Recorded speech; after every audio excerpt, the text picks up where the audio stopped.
আসসালামু আলাইকুম। আবরিশ moms kitchen থেকে আমি নুরাইয়া আবারও আপনাদের মাঝে চলে এসেছি নতুন একটি রেসিপি নিয়ে। আজকের রেসিপি সুজির কালোজাম অথবা গোলাপজামুন মিষ্টি। একদম দোকানের কালোজাম বা গোলাপজামের মতো খেতে হবে। আপনার ঘরে যদি সুজি, দুধ এবং চিনি থাকে তাহলে আপনি খুব সহজেই ঘরেই বানিয়ে নিতে পারবেন এবং আপনি যাদের খাওয়াবেন তারাও আপনার প্রশংসায় পঞ্চমুখ হয়ে যাবে। তাহলে দেরি না করে চলুন দেখি কিভাবে বানাতে হয়। প্রথমে কড়াই দিয়ে দিচ্ছি 3 চামচ মতো সাদা রান্নার তেল। আমার ঘি ছিল না, এই জন্য ঘি ব্যবহার করতে পারি নাই, আপনারা চাইলে ঘি ব্যবহার করতে পারেন। এখন দিয়ে দিচ্ছি আধা কাপ সুজি। সুজিটা অনবরত নেড়ে চেড়ে খুব সুন্দরভাবে নেড়ে চারেক ধরে ভেজে নিতে হবে। লক্ষ্য রাখবেন ভাজার সময় চুলার আঁচ লো টু মিডিয়ামে রাখতে হবে।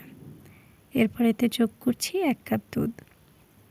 সবটুকু দুধ একবারে দিব না, একবারে সবটুকু দিয়ে দিলে খুব বেশি পাতলা হয়ে যাওয়ার সম্ভাবনা থাকে অথবা ডোটা দলা পাকিয়ে যাবার সম্ভাবনা থাকে।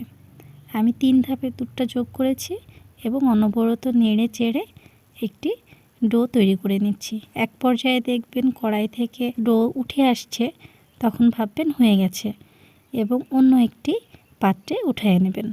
কিছুক্ষণ রেখে ডোটা হালকা ঠান্ডা করে নিয়েছি। তারপর এতে যোগ করে দিচ্ছি 2টা এলাচ গুঁড়া এবং সঙ্গে দিয়ে দিচ্ছি 2 চা চামচ পাউডার মিল্ক। এখন ডোটিকে খুব ভালোভাবে মুথে নিচ্ছি। কিছুটা মুথে নেওয়ার পর এতে যোগ করে দিচ্ছি আধা চামচ বেকিং পাউডার। এখন খুব ভালোভাবে ডোটা মুথে নিয়ে একটি মণ্ড বানিয়ে নিয়েছি এবং তা থেকে অল্প অল্প ডো নিয়ে লেচি কেটে নিচ্ছি। সবগুলো লেচি কাটা শেষ হয়ে গেলে একটি করে লেচি হাতের তালুতে নিয়ে ঘুরিয়ে ঘুরিয়ে গোল শেপ দিয়ে দিচ্ছি। আমি এখানে কালোজামগুলোর গোল আকৃতির শেপ দিচ্ছি, আপনারা চাইলে চমচমের মতো লম্বা করেও শেপ দিতে পারেন। সবগুলো গোল্লা পাকানো শেষ হয়ে গেছে। এখন শিরা তৈরি করে নেব। শিরার জন্য নিয়ে নিচ্ছি 1 কাপ পরিমাণ চিনি এবং সমপরিমাণ পানি। মনে রাখবেন 1 কাপ চিনি 1 কাপ পানি আধা কাপ সুজির জন্য। সুগন্ধির জন্য দিয়ে দিচ্ছি 2টা এলাচ। ফুটে গাঢ় হয়ে আসলেই নামিয়ে নিচ্ছি অন্য একটি পাত্রে। এখন মিষ্টিগুলো ভেজে নেব। আগে থেকে কড়াই তেলটা সামান্য গরম করে রেখেছিলাম। এখন এই গরম তেলেই একে একে বলগুলো দিয়ে দিচ্ছি। বেশ কিছুক্ষণ সময় নিয়ে হালকা হাতে নেড়ে চেড়ে ভেজে নেব। মনে রাখতে হবে বলগুলো ভাজার সময় চুলার আঁচ লোতে রেখে গাঢ় বাদামি করে ভেজে নিতে হবে। আমার মিষ্টিগুলো অলরেডি ভাজা শেষ। এখন ভাজা মিষ্টিগুলো একে একে কুসুম গরম শিরার মধ্যে দিয়ে দিচ্ছি।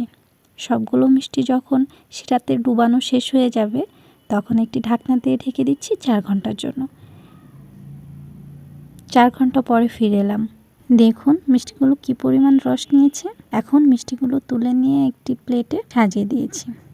আমি এক্সট্রা পরিবেশনের জন্য কিছুটা বাদাম এবং কিশমিশ ব্যবহার করেছি উপরে। আপনারা চাইলে মিষ্টিগুলো শিরা থেকে উঠিয়ে গুঁড়া দুধ অথবা খোয়া ক্ষীরেও গুঁড়িয়ে নিতে পারেন। একটা মিষ্টি কেটে দেখাচ্ছি কতটা পারফেক্ট হয়েছে। এতক্ষণ সাথে থাকার জন্য ধন্যবাদ সবাইকে। ভালো থাকবেন।